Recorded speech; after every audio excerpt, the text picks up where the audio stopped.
سیدہ خدیجۃ الکبریٰ رضی اللہ تعالی عنہا کا جو وصال ہے وہ 10 رمضان المبارک کو ہوا. سب سے پہلی موسنا ہے اسلام، اور یہ وہ خوبصورت اور عظیم ہستی ہے کہ کائنات ساری کو مصطفیٰ کے پاس جا کے سکون ہوتا ہے، اور میرے مصطفیٰ فرماتے مجھے ختیجہ کے پاس جا کے سکون ہوتا ہے، ختیجہ کے پاس جا کے سکون ہوتا ہے.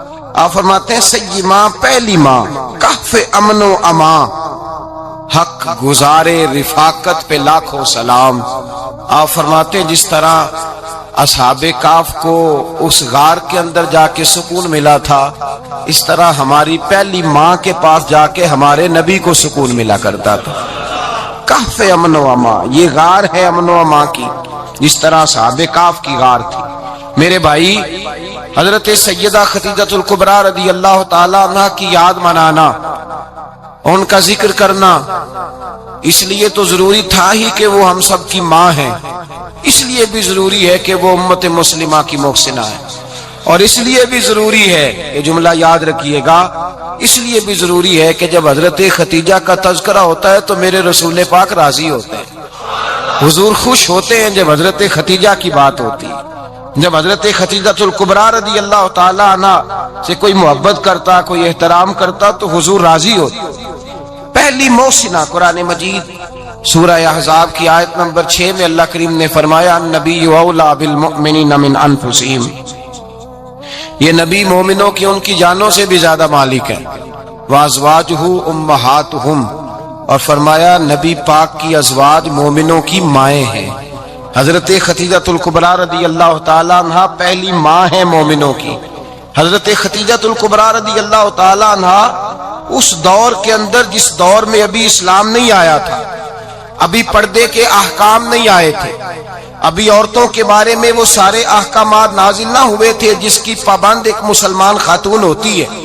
اس زمانے میں بھی حضرت خدیجۃ الکبریٰ پردے کی پابند تھی. اس دور کے اندر بھی حضرت خدیجۃ الکبریٰ سچ بولا کرتی.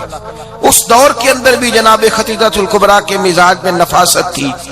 بہت بڑے تاجر کی بیٹی تھی، بہت بڑے، اور باپ کے انتقال کے بعد حضرت خدیجہ نے خود تجارت سنبھالی. خود. یہ کیسی تاجرہ ہیں جو کبھی گھر سے باہر نہیں نکلی؟ یہ کیسی تاجرہ ہیں جنہوں نے کبھی جا کے کسی آدمی کے ساتھ گفتگو نہیں کی؟ یہ کس قسم کی تجارت پیشہ خاتون ہے جو کبھی مارکیٹ اور بازار نہیں گئیں؟ لیکن مکے میں جن کا مال سب سے زیادہ بکتا تھا وہ حضرت خدیجۃ الکبریٰ ہے. وہ کسی شخص کا تعین کرتی، کہتی سرمایہ میں لگاؤں گی، محنت تو کرے گا، اور وہ ڈیل بھی جب ہوتی نا، اس شخص کے ساتھ گفتگو ہوتی تو وہ بھی ڈائریکٹ حضرت خدیجہ نہ کرتی، بلکہ آپ کی ایک خادمہ تھی حضرت نفیسہ، بعد میں وہ مسلمان ہوئی، ان کی ذمہ داری ہوتی.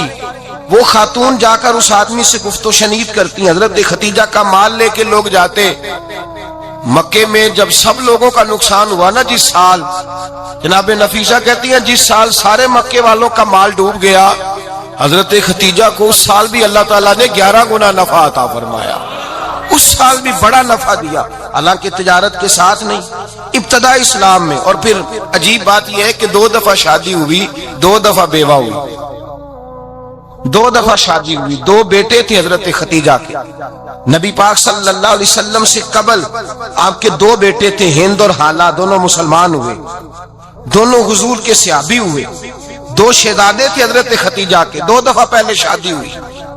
دونوں خامد انتقال کر گئے، عرب کے بڑے بڑے، اور حضرت خدیجہ بنو قریش میں سے ہیں. 3-4 نسلیں اوپر جا کر ان کا خاندان نبی پاک صلی اللہ علیہ وسلم کے ساتھ مل جاتا ہے. حضرت خدیجہ کا 2 دفعہ نکاح ہوا، آپ بیوہ ہو گئی، دونوں دفعہ خامد وصال کر گئے.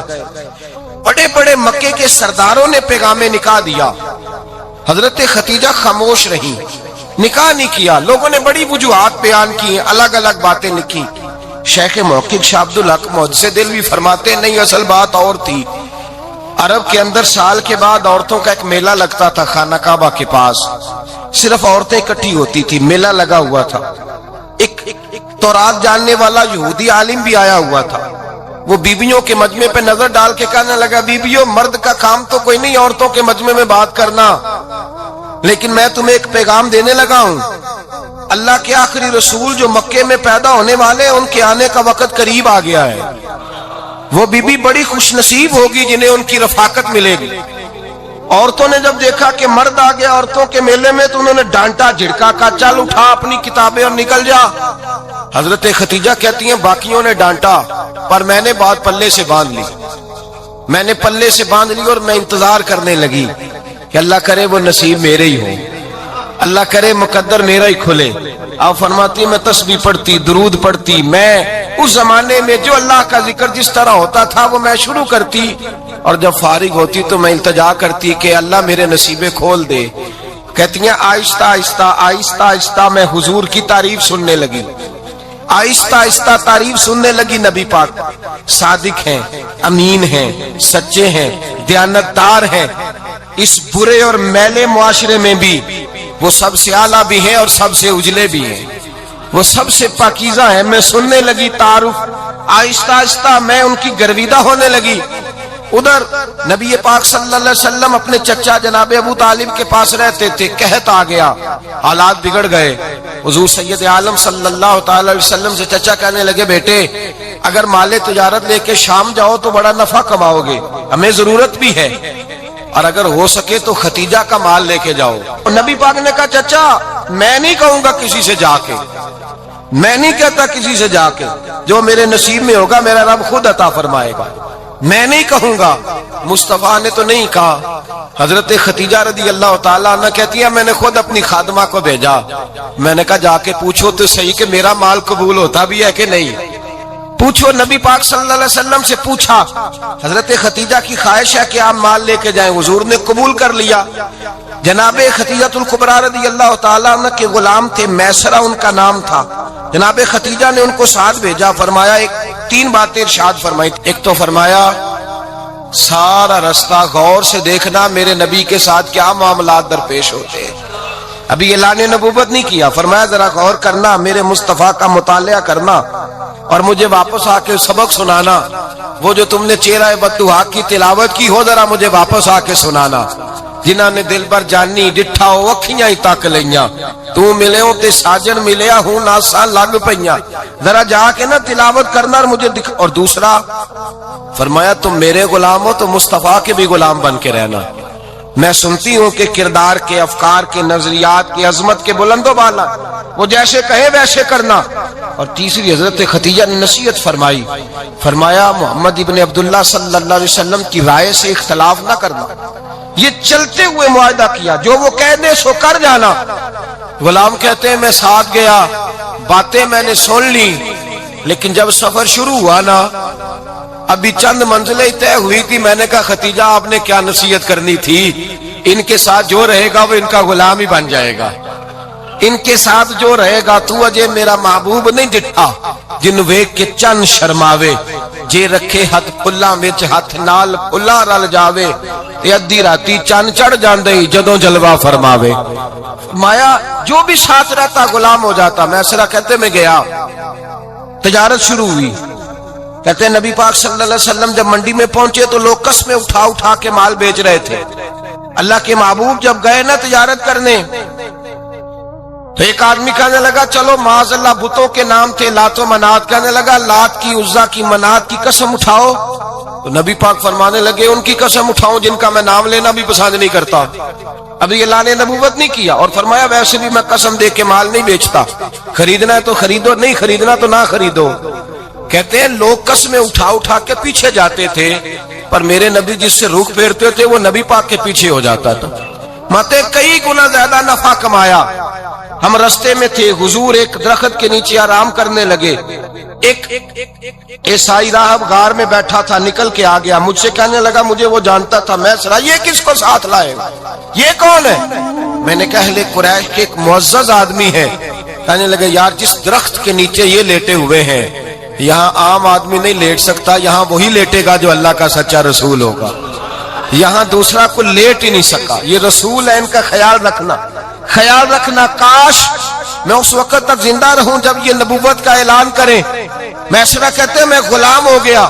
نبی پاک صلی اللہ علیہ وسلم کی ادائیں مجھے بھانے لگیں. جب واپسی پہ نکلے تو گرمی بڑی شدید تھی, فرماتے ہیں جب دھوپ تیز ہوتی تو بادل کا سایہ آ کے حضور پہ سایہ کر دیتا، بادل کا ٹکڑا نبی پاک پہ۔ اللہ جانے کہاں بیٹھ کے لوگوں نے کتابیں پڑھی ہیں جو کہتے ہیں 40 سال کے بعد نبی بنے تھے، پتہ نہیں کہاں بیٹھ کے کتابیں پڑھی ہیں۔ ہم نے تو جو سیرت پڑھی ہے وہ بتاتی ہے کہ تیری حیات پاک کا ہر لمحہ پیغمبر لگے، ہر لمحہ پیغمبر لگے۔ یہاں تو وہ لوگ جو کئی سال پہلے 20 اور 25 سال پہلے حضور سید عالم صلی اللہ علیہ وسلم کی رفاقت میں رہے وہ اعلان کر، لوگ پتہ نہیں کہاں بیٹھ کے کتابیں پڑھتے ہیں، کہاں بیٹھ کے۔ میرے نبی پاک سے صحابہ نے پوچھا حضور آپ کب نبی تھے؟ فرمایا ابھی آدم کی مٹی گوندی جا رہی تھی، ابھی آدم کی مٹی گوندی جا رہی تھی، میں تب بھی اللہ کا رسول تھا۔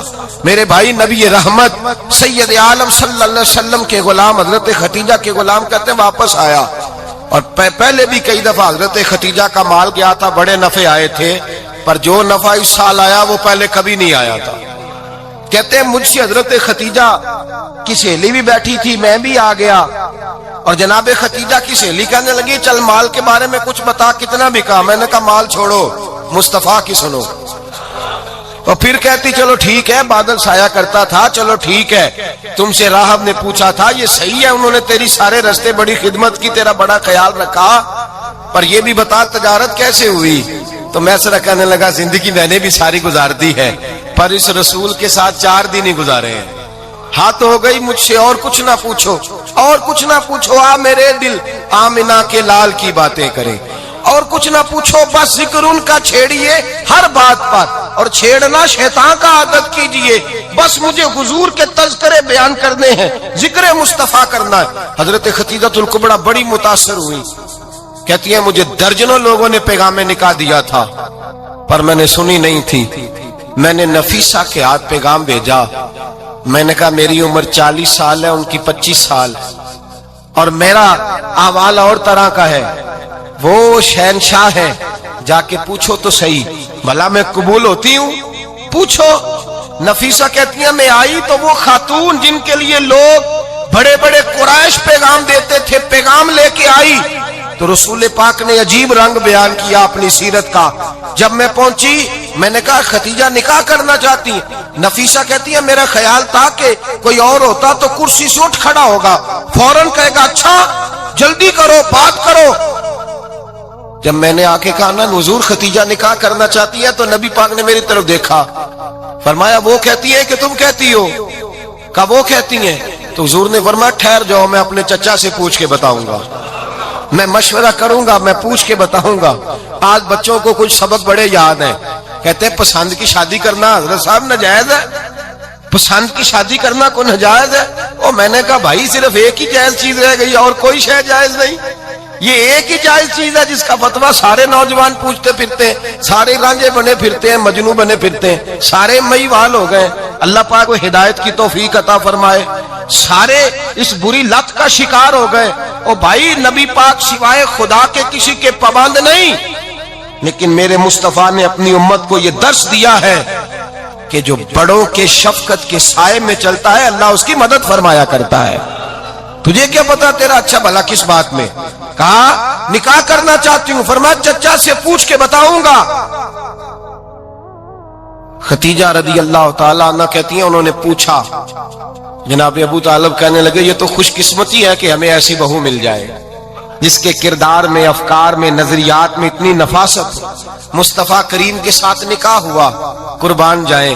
حضرت ختیجہ الکبریٰ کی شادی ہوئی تو بھائی بڑا مشکل ہوتا ہے، بڑا مشکل ہوتا ہے اپنے آپ کو ڈھالنا، لیکن جناب ختیجہ کی زندگی اٹھا کے دیکھو، میں یہ نہیں کہہ سکتا وہ کروڑ پتی تھی، ارب خرب کی میں بات ہی نہیں کر سکتا، اور 20 نوکرانیاں تھیں ان کے پاس، درجنوں ان کے پاس غلام تھے، لیکن جب رسول اللہ کے دروازہ نور پہ آئی ہیں، انہوں نے میرے نبی کے گھر میں جھاڑو بھی دیا ہے، انہوں نے حضور کے کپڑے بھی دھوئے ہیں، انہوں نے رسول اللہ کے لیے اپنے ہاتھوں سے کھانا بنایا، انہوں نے دیکھا کہ نبی پاک صلی اللہ علیہ وسلم کو دولتوں سے، تجارتوں سے، سرمایے سے پیار نہیں، جتنی دولت تھی شام کو لا کے قدموں میں رکھ دی، کہا محبوبہ جب میں دے رہی ہوں تو میری ہر شے ہی آپ کی ہے۔ چند دنوں میں حضور نے ساری چیزیں دے دی اللہ کے رستے میں، ہر چیز نبی پاک نے دے دی۔